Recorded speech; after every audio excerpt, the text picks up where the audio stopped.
Please don't worry, my brother, in this world we are all the same. We must find peace, we must find it together. We start far away from your heart. You've got the good vibration.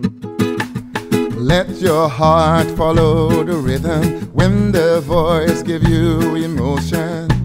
You have to feel peace when the butterfly dances in the sky. When you want to sing what you like, you've got the good sensation. You've got the good sensation. Hans-Gert Pöttering is one of the key personalities of contemporary European politics. He has been in the European Parliament since the ever first direct elections since 1979. He is wholeheartedly committed to the European project that is based on the principles of subsidiarity and solidarity. He is a great defender of human rights and was the main advocate for the accession of Central European countries of the EU. Mr. Pöttering, the first time we met, you were President of the European Parliament in 2008. It was the year when our foundation got the Charlemagne Youth Prize. You were the one who established this prize. And what was your aim with this prize? And could you please tell us whether this aim you see fulfilled or not? I think Europe needs to have the young generation. The older ones, like myself, will give the responsibility quite soon to other people. And we need the young generation to continue the process of the unification of our continent. And so the Charlemagne Prize for young people is one instrument, not the only one, to make the European unification process more known in our society. And so I was very happy that I could make certainly a modest contribution to create this Charlemagne Prize. And the real founder, the person who had the idea, was Mr. Leysen, a Belgian entrepreneur, a businessman. And when I was chairman of the EPP group, he once addressed me and came to me, could we not do this together? And when I was president of parliament, we could do it together. And I'm very happy that you belong to the first prize winners. Thank you. You have met quite a few young people via this project as well, and I believe that via other projects as well. And how do you see youth in contemporary Europe? Do they actually understand the European project? Certainly not all, and unfortunately our young generation does not get enough lessons on the European history with all its aspects, the tragedies which we have had and the positive developments.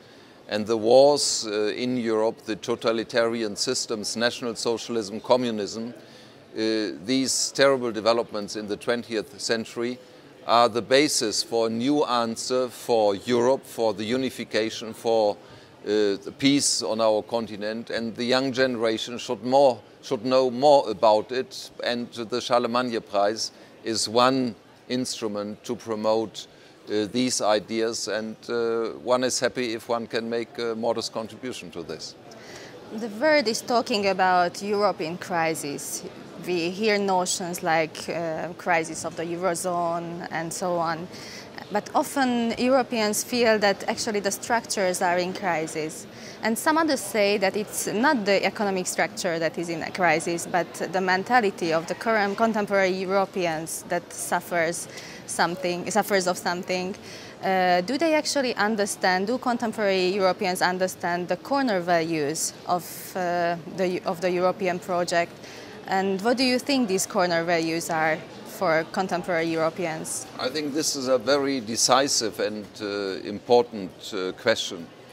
I would rather prefer to speak about challenges rather than problems or crises. And I remember when I spoke as a student and I applied for a scholarship, the professor asked me, is NATO in crisis? So people like always to exaggerate. We have challenges, of course, But we should never forget that the challenges we have compared to challenges in other parts of the world, think of Africa, the misery we have there, even think of the United States of America, the tensions in the society, or think of Russia. A high politician told me recently, we in Russia would like to have your problems of the European Union, and the contradictions in China, for instance. If the people asking for human rights in China, they are sent to jail. So we have our challenges, but compared to other parts of the world, I think this is not a paradise, but it's the better part of the world. And of course, it's always difficult that the people know where we come from, where we are now, and where we want to go to. But this is important, and this is a responsibility of the politicians and of our media. And I think it's very important always to tell our people that the European Union is not just a geographical organization. No, it's a community, a unity, a union that is based on principles, on values. And the main principle is the dignity of the human being, democracy, freedom, legal order, solidarity and subsidiarity. And this makes, I think, the European Union in a non-materialistic way very rich, and we should always be aware of our values, and many people in the world would be happy if they had our values, the values of the European Union. Mr. President, it is widely known that you are very much interested, and actually you are the heart and gene of the project of the European House of Histories. Our program is interested in the reconciliation of nations in Central Eastern Europe, and that's why this project, even the title, is attractive for us, of course. And I would like to ask you, what is your aim with this project, and whether this can contribute to the reconciliation of European nations with the past and with each other, even in our times? When I was elected President of the European Parliament in January 2007, I made a program speech in February 2007, and I proposed to build a House of European History and to show mainly the history of the 20th century, the totalitarian systems, National Socialism, Communism, then the First and the Second World War, and then our answer to all these terrible and tragic developments, the reconciliation of the people in Europe and the unification process. And with the House of European History, which will be part of the European Parliament here in Brussels, we have the Parlamentarium, an information center that describes what the European Parliament is doing, what the institutions are doing. And then we have the House of European History, where people, hopefully many, many young people, can come to visit, and they learn about our history, they learn about our presence, and they learn about our future. And here in the European Parliament, they have the chance to listen to the debates. So this belongs together, and hopefully it will give good news, good information to the people, to the visitors, and especially to young people.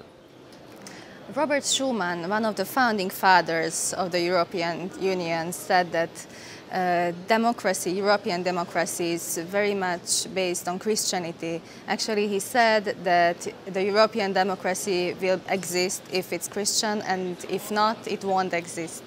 How do you see Christianity in contemporary Europe, and seemingly the ruling ideology is secularism?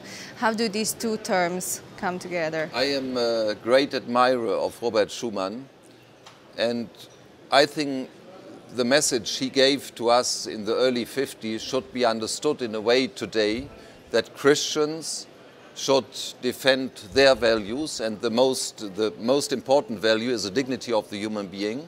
This is our deep Christian belief. But a non-Christian person can have the same belief, and we should not exclude them from the European process. And so the European Union is a pluralistic community, a pluralistic union, but we as Christians should try to realize as much as possible as far as our values are concerned, but these values can be accepted by others as well, and we should not exclude people who are not Christian, who are non-believers, who are Muslims or Jews. They all belong to Europe.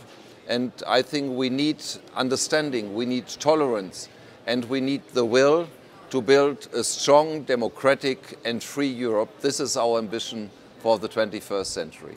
Mr. President, on behalf of our 2,500 students who participated in the program of the Students Without Boundaries program during these 18 years of existence, I thank you for your time and I thank you for sharing your thoughts with us. It was a pleasure. Thank you so much.